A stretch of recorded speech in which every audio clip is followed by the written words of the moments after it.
Hello, my friends. Welcome back. I'm Pastor Mark of Clinton Avenue Reformed Church, Bergenfield, New Jersey.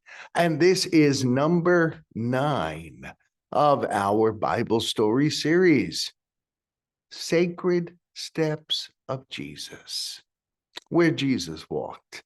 And I hope we are walking with Jesus. We are in our sacred space here. Please note, we've changed flowers because Resurrection Day was last week. And so we've got resurrection lilies here now.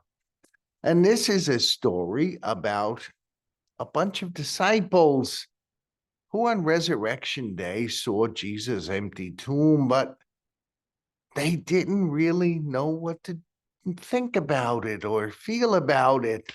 What happened? Did someone steal Jesus' body? Had he really been raised from the dead, like some women were thinking?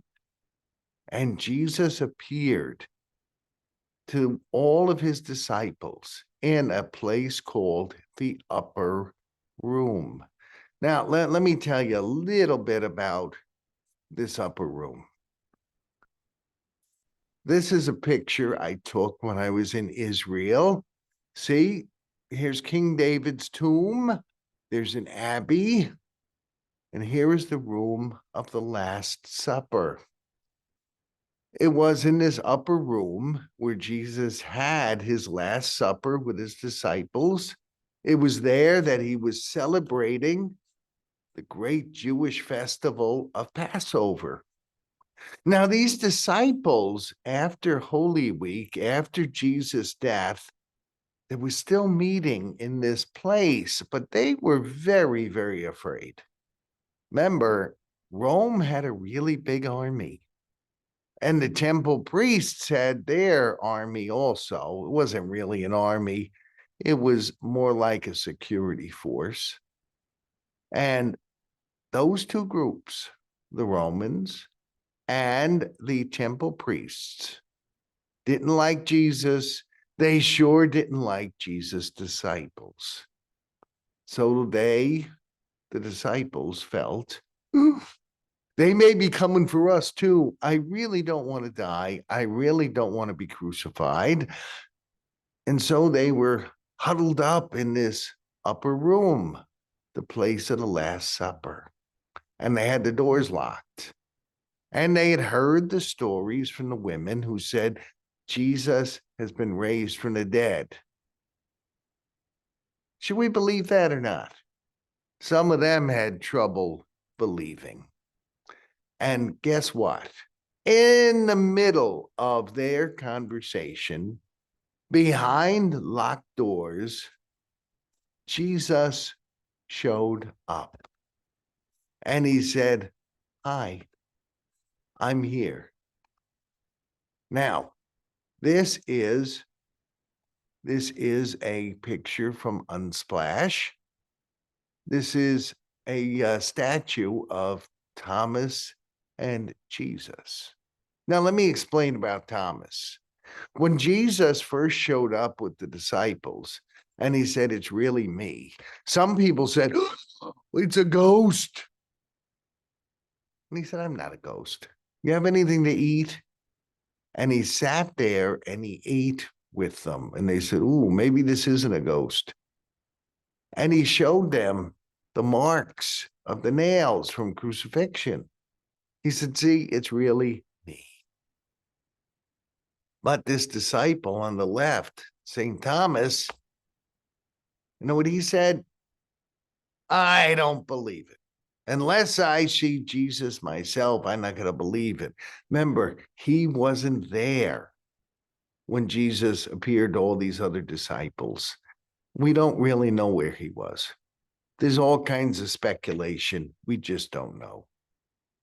But when the disciples had told him about seeing Jesus, he said, "I'm not going to believe it unless I put my finger in his wounds and the wound on his side. Unless I stick my hand in there, I'm never going to believe this story." Well, a week later, Thomas was back with the disciples. And Jesus appeared once more. And he said, "Hi, Thomas. Come here. You want to put your hands in the nail marks?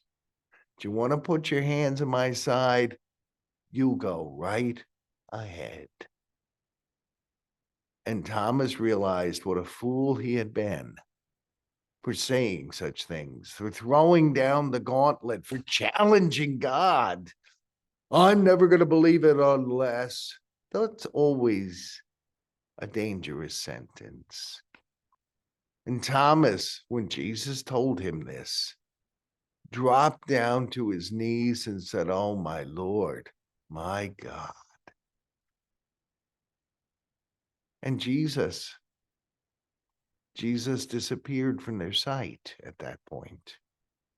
See, he had changed since death and resurrection. He was doing things that he had never done before. And we celebrate that. So what happened to Thomas? Well, if you know anyone who's from southern India, you might have heard of the Thomistic Church. Thomas ultimately went to southern India and he built, because he was a carpenter too, just like Jesus was, he built this grand cathedral and he carved all the Bible stories into the wood. And the high leader who had employed him to build the cathedral looked at those and he became a convert to Christianity.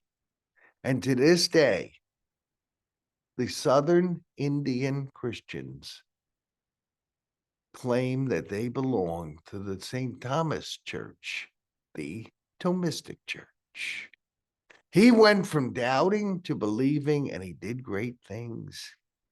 Now, maybe some of you go to church and you have a hard time believing what the minister is talking about. You might read your Bible and say, "Did any of this really happen?" Yes, it really did. And I hope that you will trust what you've been taught in church, become a disciple. You will do great things for God. And someday, God will say to you, "Wow, you've done well. You are one of my true faithful people.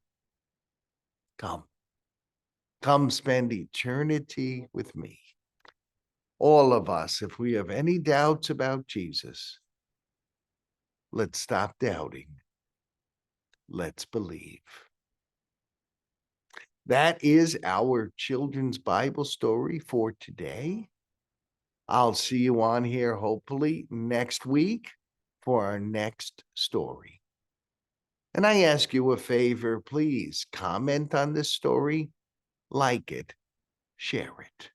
I want more people to see these wonderful stories. It's not about me.